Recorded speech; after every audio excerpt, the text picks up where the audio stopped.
ये कहानी है माइकल की, जिसकी उम्र है 15 साल, लेकिन उसे 36 साल की एक औरत से प्यार हो जाता है, जिसके बाद उसकी पूरी जिंदगी ही बदल जाती है और वो पूरी जिंदगी भर उसी की ही याद में खोया रहता है। तो कहानी शुरू होती है और हम माइकल को देखते हैं। माइकल अपने सामने एक ट्रेन को जाते हुए देखता है और इसी के साथ ये कहानी फ्लैशबैक में चली जाती है। हम 15 साल के माइकल को देखते हैं, जो कि अपने स्कूल से घर जा रहा था, पर तभी उसकी तबीयत खराब होने लगती है। वो जैसे ही आगे जाता है उसकी तबीयत और भी ज्यादा खराब होने लगती है और उसे उल्टियाँ भी आ जाती है। और फिर तभी उसके पास हैना नाम की औरत आती है और उसकी मदद करती है। तभी माइकल रोने लगता है तो हैना उसे गले लगाकर कहती है कि चिंता मत करो, तुम्हारी जो भी समस्या है वो जल्द से जल्द ठीक हो जाएगी। जिसके बाद हैना उसे उसके घर पर भी छोड़ देती है और वहाँ से चली जाती है। घर के अंदर आने पर माइकल के घर वालों को पता चलता है कि उसकी तबीयत ठीक नहीं है। तो फिर जब डॉक्टर माइकल को चेक करता है तो वो बताता है कि उसे स्कारलेट फीवर है, जिस वजह से उसे अगले 3 महीने तक अपने रूम के अंदर ही रहना होगा। अगर वो अपने रूम से बाहर निकला तो ये बीमारी उसके घर वालों को भी लग जाएगी। तो फिर अब माइकल भी ऐसा ही करता है और अगले 3 महीने तक वो अपने रूम के अंदर ही पड़ा रहता है। और फिर जब वो ठीक हो जाता है तो सबसे पहले वो हैना के लिए एक बुके खरीद कर उसके घर पहुंच जाता है ताकि वो उसका शुक्रिया अदा कर सके। वो उसे बुके देता है और कहता है कि मैं पहले भी आ जाता, लेकिन डॉक्टर ने मुझे 3 महीने घर के अंदर ही रहने के लिए कहा था, इसीलिए मुझे इतनी देर हो गई। तो हैना कहती है कि कोई बात नहीं। जिसके बाद माइकल उससे पूछता है कि अगर आपको किसी भी काम की जरूरत पड़े तो आप मुझे बता सकते हो। तो हैना कहती है कि मैं एक कंडक्टर हूँ, तो तुम चाहो तो मेरे साथ चल सकते हो। और फिर इसी के दौरान माइकल हैना को कपड़े बदलते हुए भी देखता है, जिसे हैना देख लेती है, जिस बात से घबरा कर माइकल वहाँ से भाग जाता है।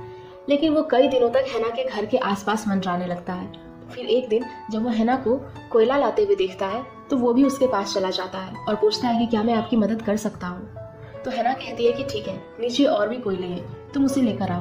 और फिर इसी के चलते माइकल की हालत काफी खराब हो जाती है, जिसे देखकर हैना उसके ऊपर काफी हंसती है।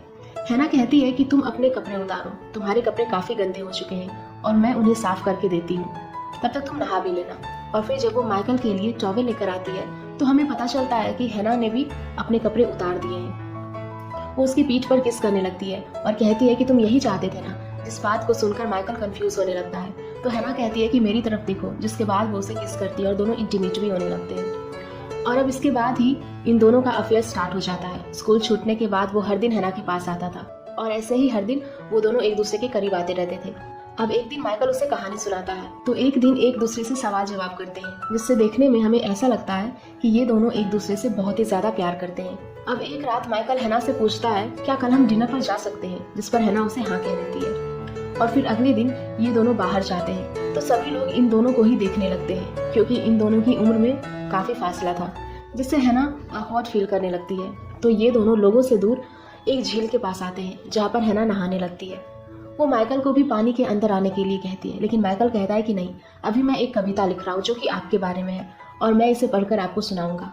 अब हम माइकल के कुछ दोस्तों को देखते हैं, जिसमें से एक लड़की उसे पसंद भी करती थी, पर माइकल उसे हर बार इग्नोर कर दिया करता था क्योंकि वो हैना से प्यार करता था।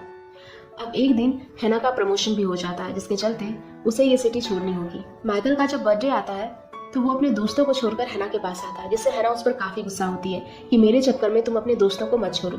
लेकिन माइकल उसे मना लेता है और फिर आखिरी बार ये दोनों इंटीमेट होते हैं। और फिर अगली सुबह हैना माइकल को बताए बगैर ही वहाँ से चली जाती है, क्योंकि उसका प्रमोशन एक दूसरी जगह पर हो चुका था। और फिर जब माइकल उसके घर आता है तो हैना उसे नहीं मिलती। वो काफी दुखी होता है और अकेले ही अपना टाइम बिताने लगता है। वो ज्यादातर किसी से बातें भी नहीं करता। और फिर देखते ही देखते 8 साल बीत जाते हैं, जहाँ पर माइकल अब 23 साल का हो चुका था और वो LLB की पढ़ाई कर रहा था। अब एक दिन उन सभी स्टूडेंट्स को केस ट्रायल देखने के लिए ले जाया जाता है। दरअसल कुछ महिलाओं के ऊपर ये आरोप लगाया गया था कि उन्होंने यहूदियों के 300 लोगों को चर्च के अंदर चलने के लिए छोड़ दिया। चाहे तो वो उन्हें बचा भी सकते थे, लेकिन उन्होंने ऐसा नहीं किया। इन सभी आरोपियों के अंदर हम हैना को भी देखते हैं, जो खुद भी एक गुनहगार है। उसे देखकर माइकल काफी चौंक जाता है। उसने कभी सोचा नहीं था कि हैना ऐसा भी कर सकती है। वहाँ पर हम एक बच्ची और यहूदी औरत को भी देखते हैं, जो उन 300 लोगों में से बच गई थी। उसने एक बुक लिखी थी जिसके अंदर उन्होंने हैना का साफ साफ जिक्र किया था। और अब हैना के बोलने की बारी आती है, जो ये सब कबूल कर लेती है और कहती है कि मुझे पता था कि वो सब लोग मरने वाले हैं। मैं चाहती तो उन सभी को बचा सकती थी, लेकिन मुझे ऐसा करने से रोक लिया गया और चर्च का गेट खोलने नहीं दिया गया। जिसके बाद अदालत उससे पूछती है कि तुमने उस दस्तावेजों पे साइन किए हैं जिसमें इन सभी बातों को मेंशन किया गया है। तो हैना कहती है कि नहीं, मैंने किसी भी दस्तावेज के ऊपर साइन नहीं किया है। तो अदालत कहती है कि ठीक है, हम तुम्हारे अक्षरों को मैच कराएंगे, तो कागज लो और उसके ऊपर कुछ लिख कर बताओ ताकि हम तुम्हारे हैंडराइटिंग को पहचान सके। फिर हैना जैसे ही इस बात को सुनती है वो बता देती है कि वो साइन मैंने ही किए थे। और यहाँ पर माइकल को पूरी बात समझ में आती है कि हैना एक अनपढ़ औरत है जिसे पढ़ना लिखना नहीं आता।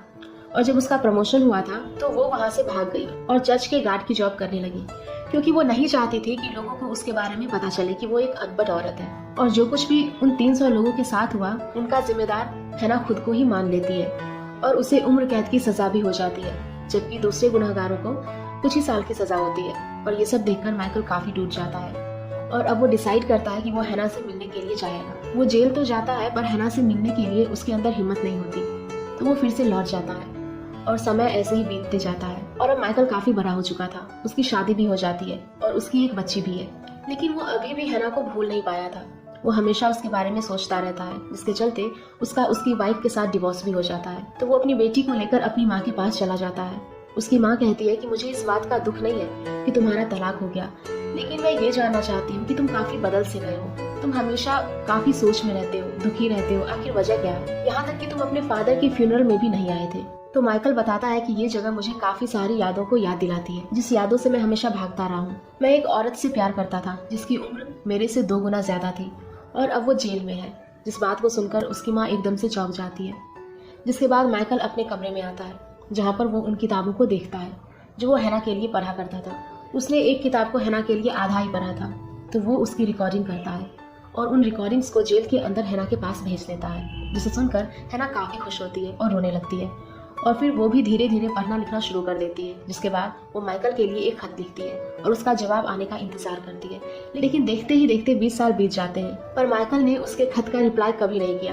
और अब हैना काफी बुरी भी हो चुकी थी। जेल के अंदर हैना का बिहेवियर काफी अच्छा था, तो उसके ऊपर दया करके उसे जेल से रिहा कर दिया जाता है। हैना की कोई भी फैमिली नहीं थी और माइकल खत के जरिए हैना से बातें किया करता था। तो जेल की वार्डन माइकल को कॉल करती है और कहती है कि हम हैना को छोड़ रहे हैं, उसका इस दुनिया में कोई भी नहीं है और ना ही उससे कोई मिलने के लिए आता है। पोस्ट के जरिए आप एक दूसरे से बात किया करते थे, तो हम चाहते हैं कि आप उसका रहने का बंदोबस्त कर दें। और फिर ये सुनकर माइकल काफी परेशानी में आ जाता है और थैंक्स कहकर फोन कट कर देता है। उसे समझ में नहीं आ रहा होता कि वो क्या करे। काफी दिनों तक सोचने समझने के बाद वो तय करता है कि वो हैना को जेल से लेकर आएगा। फिर वो जेल जाता है और काफी सालों के बाद वो एक दूसरे से मिलते हैं, जहाँ हैना माइकल को देखकर काफी खुश होती है। माइकल कहता है कि मैंने तुम्हारे रहने का बंदोबस्त कर दिया है, पास में ही एक लाइब्रेरी भी है, क्योंकि तुम्हें पढ़ना काफी पसंद है तो तुम वहाँ हर दिन जा सकोगी। और फिर ये सब सुनने के बाद हैना काफी भावुक होने लगती है और वो माइकल से पूछती है कि क्या तुम्हारी शादी हो गई? जिस पर माइकल कहता है कि हाँ, मेरा तलाक भी हो चुका है और मेरी एक छोटी सी बच्ची है। जिसके बाद माइकल उसे पूछता है कि क्या तुम्हें उस हादसे के लिए पछतावा है? जिस पर हैना कहती है कि हाँ, लेकिन मरे भी वापस नहीं आ सकते हैं। माइकल जब उसे कहानी सुनाया करता था तो वो हैना से पूछता था कि तुमने इस कहानी से क्या सीखा। तो इस बार वो हैना से पूछता है कि तुमने अपनी जिंदगी से क्या सीखा। इस पर वो कहती है कि मैंने पढ़ना लिखना सीखा, क्योंकि अंत में मैं जेल में आई और यहाँ पर मैंने वो सब सीखा जो मुझे सीखना चाहिए था। जिसके बाद माइकल उसे कहता है कि अब मैं अगले हफ्ते आऊँगा और तुम्हें यहाँ से लेकर चलूंगा। फिर हम हैना को उसके कमरे में देखते हैं और वो अपनी किताबों को बाहर निकालती है और उनके ऊपर चढ़कर खुद को फांसी लगा लेती है। फिर तभी माइकल उसे लेने आता है, लेकिन उसे बताया जाता है कि उसने खुद को फांसी लगा ली और अब वो जिंदा नहीं है। जिस बात को जानकर माइकल काफी दुखी होता है। फिर तभी वार्डन उसे हैना के कमरे में लेकर जाती है और उसे बताती है कि हैना ने आपके लिए एक लेटर छोड़ा है। लेटर के अंदर हैना ने लिखा था कि मैंने अपनी जिंदगी में जितने भी पैसे कमाए, मैंने उस पैसे को एक डब्बे के अंदर रखा है। मैं चाहती हूँ कि माइकल उन पैसों को उस बच्ची को ले जाकर दे दे जो उस हादसे से बच गई थी।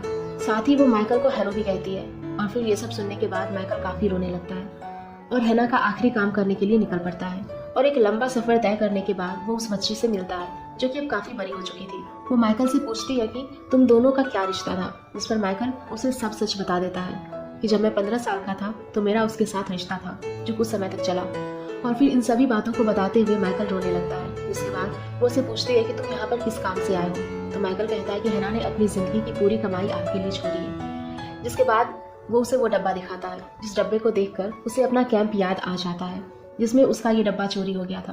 वो कहती है कि इस डब्बे को तो मैं रख लूंगी, लेकिन इन पैसों को नहीं ले सकती। तो फिर माइकल उससे पूछता है कि मैं इस पैसों का क्या करूं। जिस पर वो कहती है कि तुम इसे किसी यहूदी NGO को दान कर दो। तो माइकल कहता है कि ठीक है, लेकिन जाते समय वो उससे पूछता है कि क्या मैं इस पैसों को हैना के नाम से दान कर सकता हूँ, जिस पर वो हाँ कहती है। जिसके बाद माइकल अपनी बेटी से मिलता है और उसे हैना की कब्र पर लेकर आता है और अपनी और हैना की कहानी अपनी बेटी को सुनाने लगता है, जिससे उसकी बेटी मुस्कुराती है। इसी सीन के साथ ये कहानी यहीं पर खत्म हो जाती है।